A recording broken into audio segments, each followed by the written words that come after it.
नमस्कार साथियों, स्वागत है आपका दृष्टि आईएएस के एनवायरनमेंट दिस वीक प्रोग्राम में। इस प्रोग्राम के अंतर्गत हम पिछले एक सप्ताह की महत्वपूर्ण पर्यावरणीय खबरों पर आपके साथ विस्तार से बात करते हैं, ताकि इनसे संबंधित अगर कोई भी प्रश्न आपके एग्जामिनेशन में आए तो आप उस प्रश्न को ठीक कर सके, अपनी परीक्षा को क्वालिफाई करने की संभावनाओं को बढ़ा सकें। तो चलिए देखते हैं कि आज के प्रोग्राम में किन महत्वपूर्ण पर्यावरणीय खबरों पर चर्चा करने जा रहे हैं। हमारी पहली खबर होगी गंधमर्दन पहाड़ी श्रृंखला से।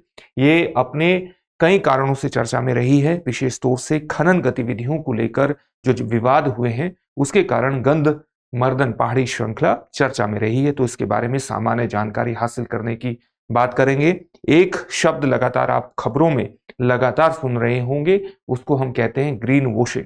खासतौर से जलवायु परिवर्तन की समस्या को लेकर के जिस प्रकार से कंपनियां लगातार अपने अधिक से अधिक उत्पादों को, गतिविधियों को कार्बन फ्रेंडली, इको फ्रेंडली दिखाने की कोशिश कर रही हैं, उसको ही लेकर के ग्रीन वॉशिंग लगातार चर्चा में रहता है। तो ग्रीन वॉशिंग पर बात करेंगे, इसके बेसिक कॉन्सेप्ट को समझने की कोशिश करेंगे। फिर बात होगी भारत के नए टाइगर रिजर्व की। हाल ही में एक और टाइगर रिजर्व की अधिसूचना को जारी कर दिया गया है, तो इस टाइगर रिजर्व पर बात करेंगे। ये टाइगर रिजर्व कौन सा है? साथ ही हाल ही में एक रिपोर्ट आई है शार्क मछलियों की संख्या में गिरावट को लेकर के। 1970 के बाद शार्क मछलियों की गिरावट, शार्क के साथ साथ रेज मछलियों की संख्या में, आबादी में गिरावट 50% से अधिक की बताई गई है इस रिपोर्ट में। तो इस पर भी विस्तार से बात करेंगे। इन सभी खबरों पर हम बात करेंगे, लेकिन उससे पहले आपके लिए एक महत्वपूर्ण सूचना है, और सूचना यह है कि अब यूपीएससी का हब मुखर्जी नगर नहीं, नोएडा होगा। दृष्टि आईएएस की आज दृष्टि आईएएस मुखर्जी नगर की क्लासेस अब नोएडा में शिफ्ट हो चुकी हैं। यूपीएससी की तैयारी के लिए मुखर्जी नगर नहीं, नोएडा चलें। दृष्टि आईएएस मुखर्जी नगर की सभी क्लासेस अब नोएडा में होंगी। और नोएडा में कहां पर होंगी?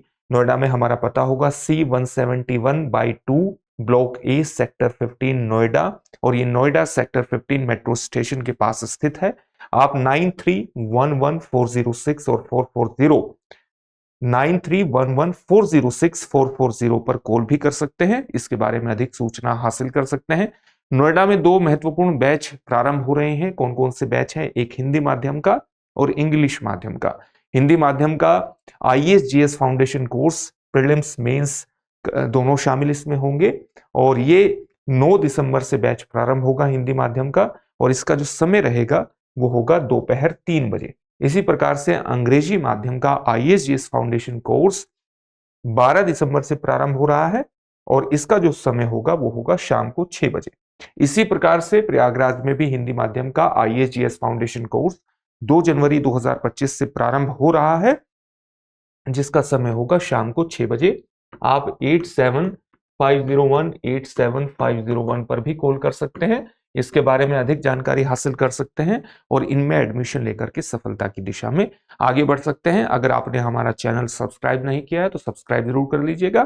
साथ ही इन सभी प्रोग्राम की, यानी एनवायरनमेंट दिस वीक प्रोग्राम की पीडीएफ फाइल आपको एनवायरनमेंट दिस वीक दृष्टि आईएएस के टेलीग्राम चैनल पर उपलब्ध कराई जा रही है। डिस्क्रिप्शन में दिए गए लिंक पर जाकर आप पीडीएफ फाइल डाउनलोड कर सकते हैं। संभव 2024 की सफलता को ध्यान में रखते हुए दृष्टि संस्थान एक बार फिर आपके सामने लेकर के आया है इंटीग्रेटेड गाइडेंस प्रोग्राम संभव 2025। इसकी विशेषता क्या होगी? इसमें आपको मिलेंगे 10 दैनिक प्रीलिम्स अभ्यास प्रश्न, विगत वर्ष के प्रश्नों के गहन विश्लेषण पर आधारित 2 दैनिक मेंस अभ्यास प्रश्न, विस्तृत विवरण और वास्तविक समय रैंकिंग, सामान्य अध्ययन एवं समसामयिक विषयों की संपूर्ण कवरेज, और सभी उम्मीदवारों के लिए ओपन एक्सेस रहेगा। तो इस प्रोग्राम से भी जुड़ करके आप अपनी सफलता की संभावनाओं को बढ़ा सकते हैं।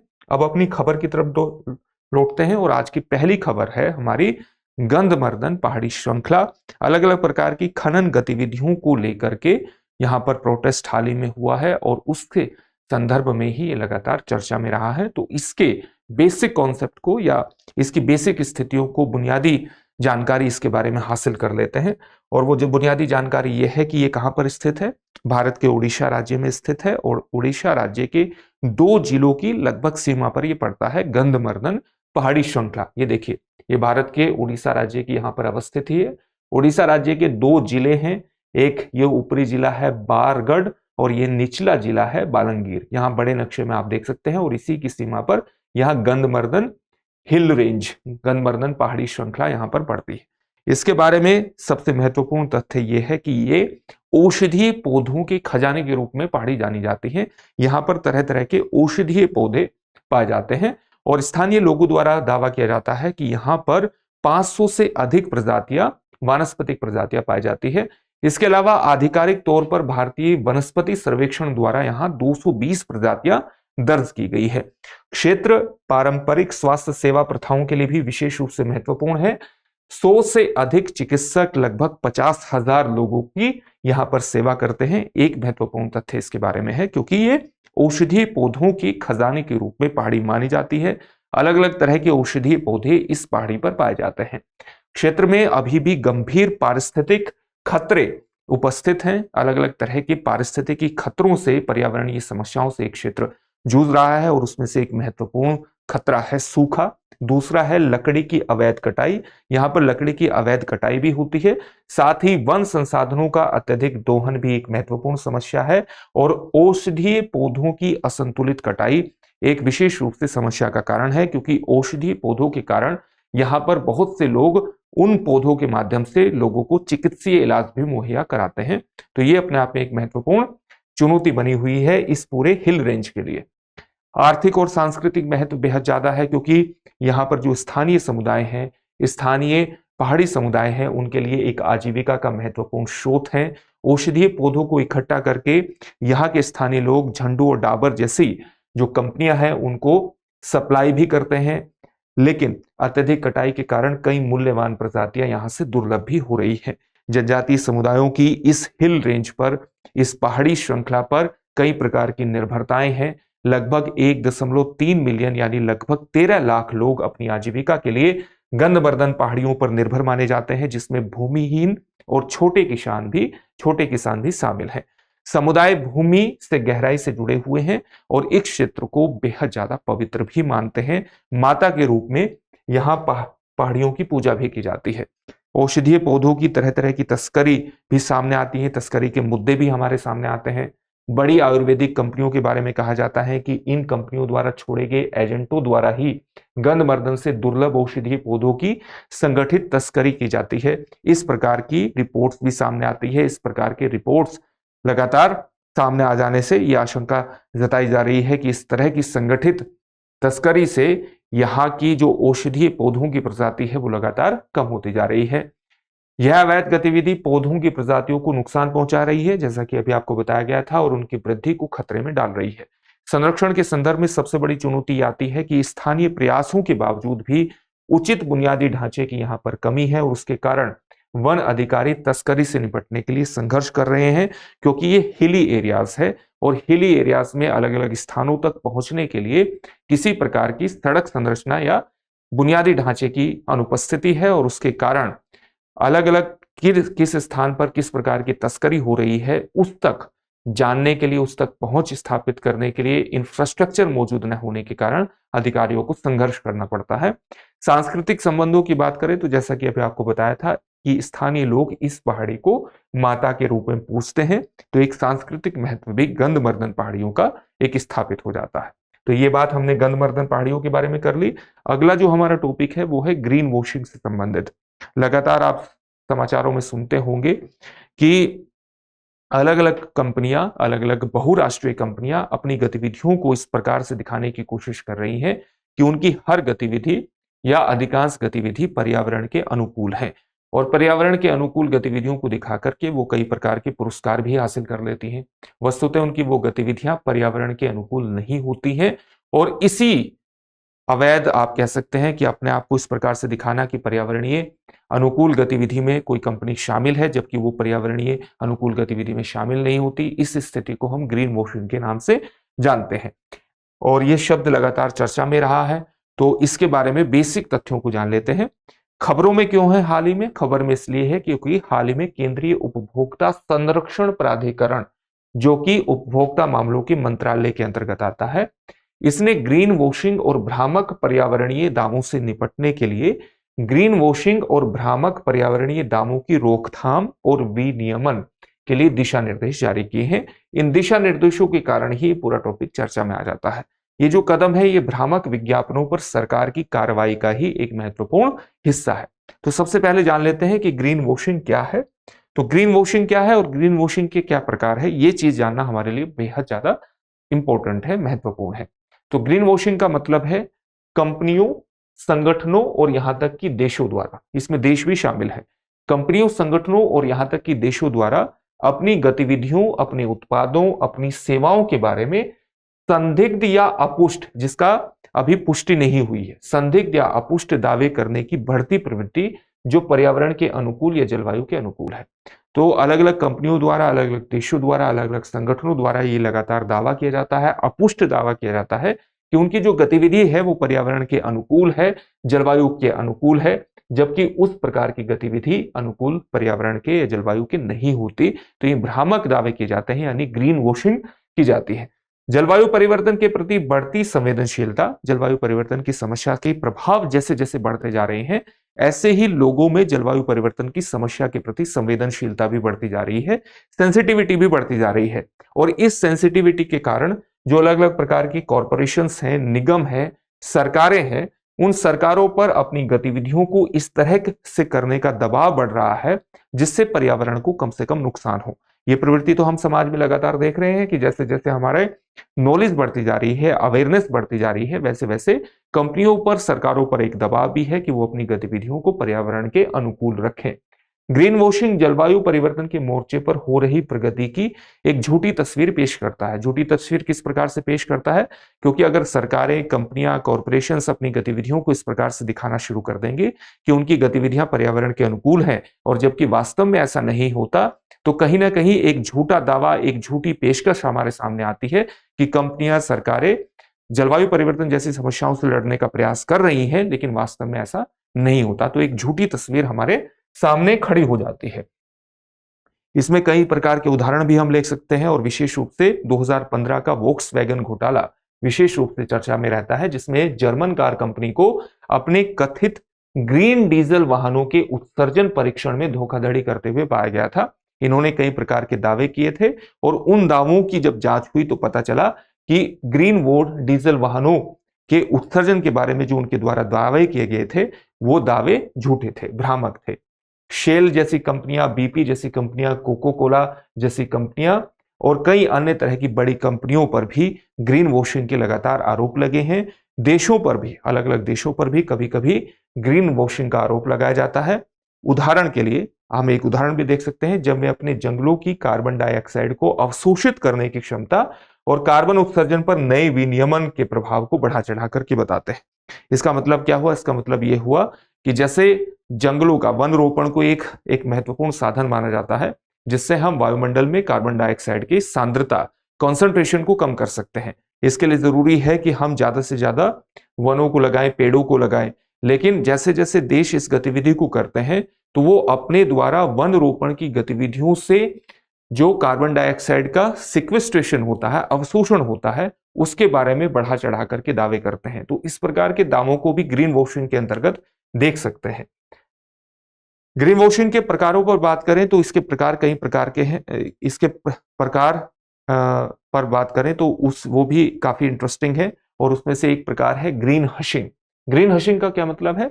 जब कोई कंपनी या फर्म अपने स्थिरता लक्ष्यों और प्रगति के बारे में जानकारी कम बताती है या रोकती है।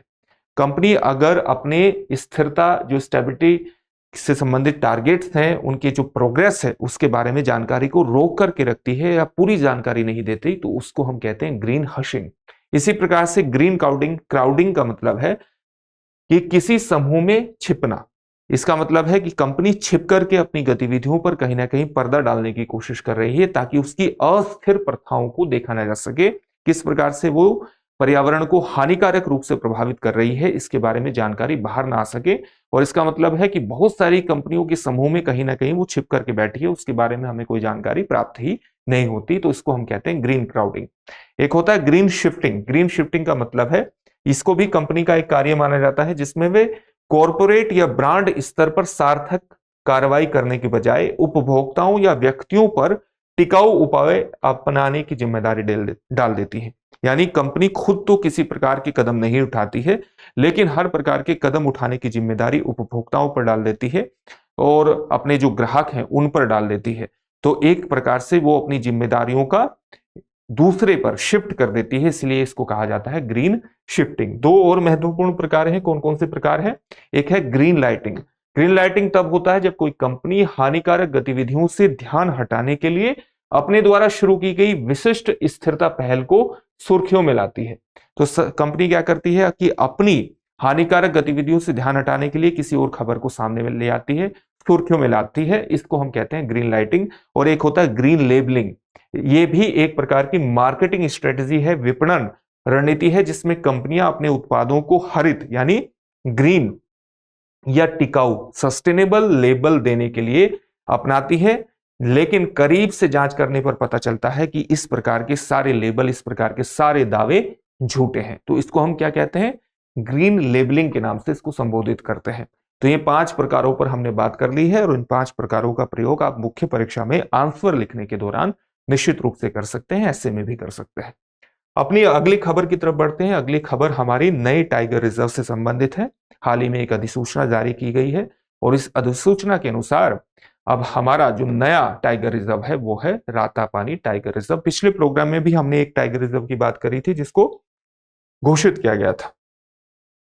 तो भारत का जो नवीनतम बाघ अभ्यारण्य यानी टाइगर रिजर्व है वो कौन सा है? वो है रातापानी टाइगर रिजर्व। ये कहां पर स्थित है?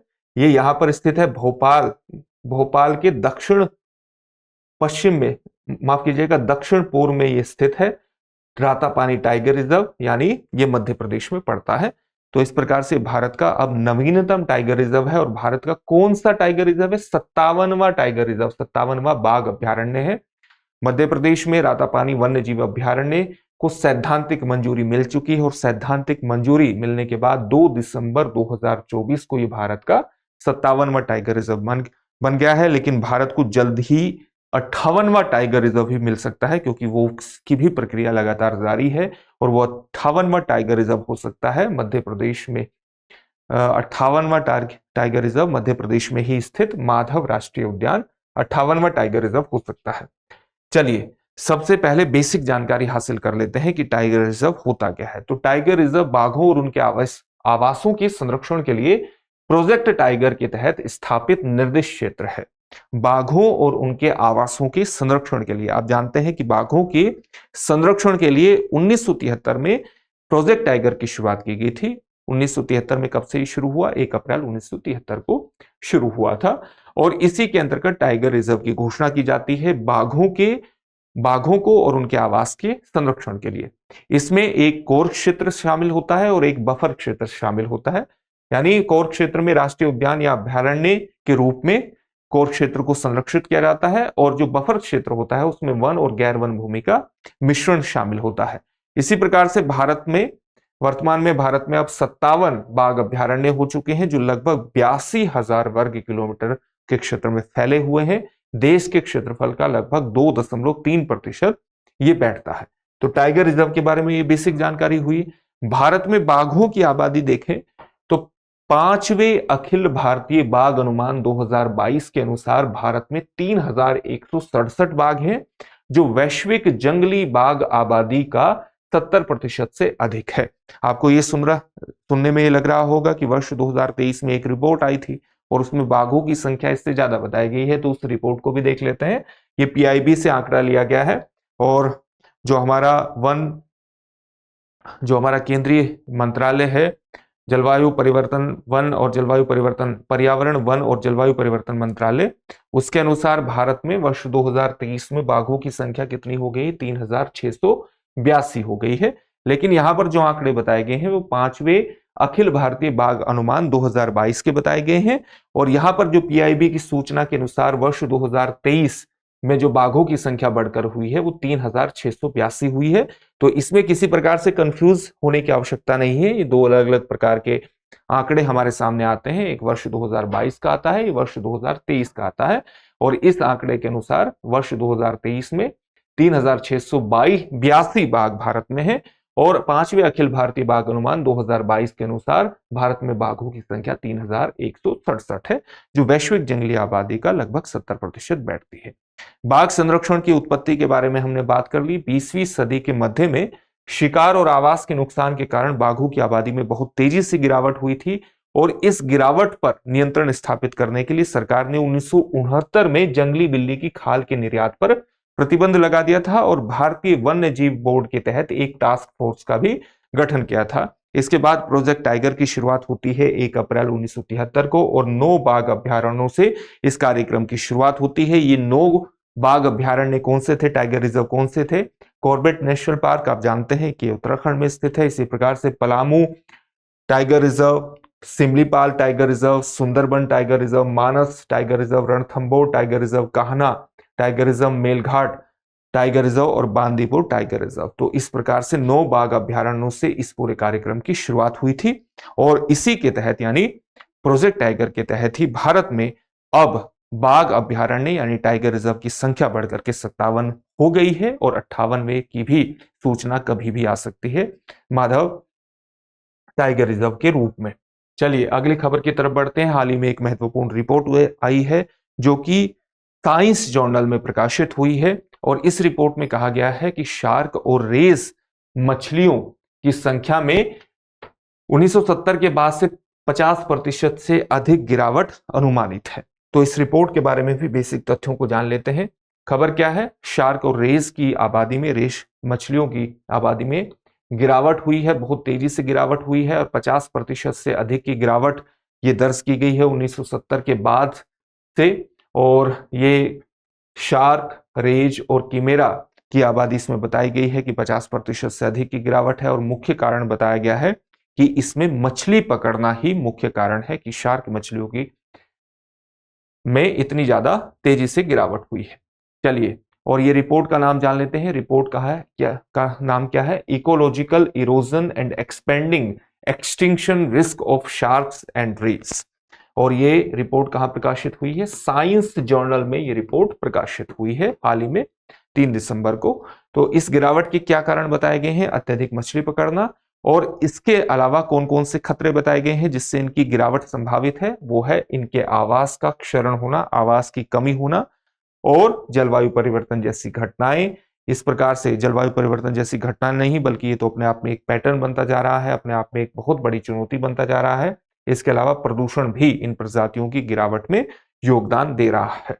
ये खबर हमारे सामने आ चुकी है। गिरावट के पैटर्न को बात करें तो सबसे पहले गिरावट कहां पर देखी गई है? नदियों, मुहानों और तटवर्ती तटीय जल में गिरावट देखी गई है इन मछलियों के अंतर्गत।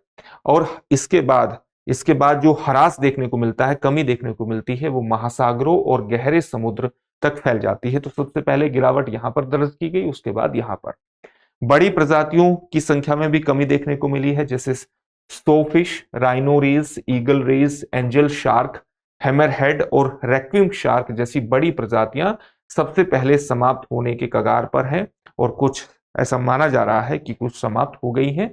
मत्स्य पालन ने अंततः लीवर के तेल और जैसे लीवर के तेल के लिए इनका इस्तेमाल होता है और मांस के लिए गहरे पानी के शार्क और स्कैट्स को लक्ष्य बनाया है। जो हम लगातार मत्स्य पालन के अंतर्गत यह माना जाता है कि लीवर के तेल और मांस की आपूर्ति के लिए गहरे पानी के शार्क और स्कैट्स को ही सामान्यतः मछुआरों द्वारा एक टारगेट बनाया जा रहा है और वो भी एक कारण हो सकता है कि इनकी संख्या में कमी होती जा रही है। अगर हम सुधार की आशा करें तो किस प्रकार के कदमों को उठाए जाने की आवश्यकता है, यानी कार्यान्वयन योग्य समाधान क्या है? तो इसके समाधानों में यह माना जाता है कि मछली पकड़ने के दबाव को कम करने की आवश्यकता है। इसके अलावा मत्स्य प्रशासन को मजबूत करने की आवश्यकता है। जो इन क्षेत्रों पे जहां भी मत्स्य पालन किया जाता है वहां पर एडमिनिस्ट्रेशन को भी मजबूत करने की आवश्यकता है, गवर्नेंस को मजबूत करने की आवश्यकता है। और साथ ही अगर मछली पालन से संबंधित या इस तरह की गतिविधियों से संबंधित किसी भी प्रकार की सब्सिडी प्रदान की जाती है, प्रोत्साहन प्रदान किया जाता है, तो उसको भी समाप्त करने की आवश्यकता है। और ऐसा माना जाता है कि इस रिपोर्ट में बताया गया है कि कई देशों ने इस संदर्भ में महत्वपूर्ण सकारात्मक कदम उठाए हैं, जैसे ऑस्ट्रेलिया, कनाडा, न्यूजीलैंड, संयुक्त राज्य अमेरिका, यूरोप के कुछ हिस्सों और दक्षिण अफ्रीका में इन मछलियों के सकारात्मक पुनर्प्राप्ति के प्रयास देखे गए हैं, यानी पुनः इनको प्राप्त करने के प्रयास देखे गए हैं। पुनः इनकी संख्या में एक वृद्धि के तत्व एलिमेंट्स दिखाई देते हैं। मुख्य अनुशंसाओं में यह माना जाता है कि विज्ञान आधारित मत्स्य पालन पकड़ सीमा और आकस्मिक पकड़ को न्यूनतम करने के उपाय महत्वपूर्ण है, यानी उन्नत मत्स्य प्रबंधन बेहद आवश्यक है। इसी प्रकार से स्थानिक रूप से संरक्षण करने की आवश्यकता है। जो संरक्षण किए जाने चाहिए वो स्थानीय रूप से किए जाने चाहिए और संरक्षित क्षेत्र और आवासों की सुरक्षा के उपाय प्रजातियों की पुनर्प्राप्ति में मदद कर सकते हैं। रिपोर्ट में ये सारी बातें प्रकाशित की गई हैं। अब इन सभी टॉपिक से संबंधित एक प्रश्न होगा और उस प्रश्न का उत्तर आपको कमेंट बॉक्स में कमेंट करके देना है। पहला प्रश्न कौन सा है? गंधमर्दन पहाड़ी श्रृंखला भारत के किस राज्य में अवस्थित है? आपके ऑप्शन है ओडिशा, बिहार, पश्चिम बंगाल और आंध्र प्रदेश। आपका अगला प्रश्न है ग्रीन वॉशिंग शब्द का तात्पर्य क्या है? आपका पहला ऑप्शन है कंपनियों द्वारा पर्यावरण संरक्षण के वास्तविक प्रयास। आपका दूसरा ऑप्शन है पर्यावरण अनुकूल उत्पादों को बढ़ावा देने वाले सरकारी नियम। आपका तीसरा ऑप्शन है पर्यावरणीय आंदोलन जो टिकाऊ जीवन पर ध्यान केंद्रित करते हैं और चौथा ऑप्शन है भ्रामक विपणन रणनीतियां जो पर्यावरणीय लाभों को बढ़ा चढ़ाकर बताती है। तीसरा प्रश्न है रातापानी टाइगर रिजर्व भारत के किस राज्य में है? आपके ऑप्शन है मध्य प्रदेश, महाराष्ट्र, गुजरात या हरियाणा। अगला प्रश्न है कि 1970 के बाद से शार्क और रेज की आबादी में या इन मछलियों की आबादी में गिरावट का मुख्य कारण क्या है? आपके ऑप्शन है जलवायु परिवर्तन, प्रदूषण, अत्यधिक मछली पकड़ना या आवास का विनाश। आपको बताना है मुख्य कारण। इन सभी प्रश्नों के उत्तर आप कमेंट बॉक्स में हमें कमेंट करके जरूर दीजिए। फिर से एक नई सेशन में आपसे मुलाकात होगी। धन्यवाद। डियर व्यूअर्स, अपने एग्जाम की तैयारी को और बेहतर करने के लिए हमारे चैनल को लाइक, शेयर और सब्सक्राइब करना न भूलें।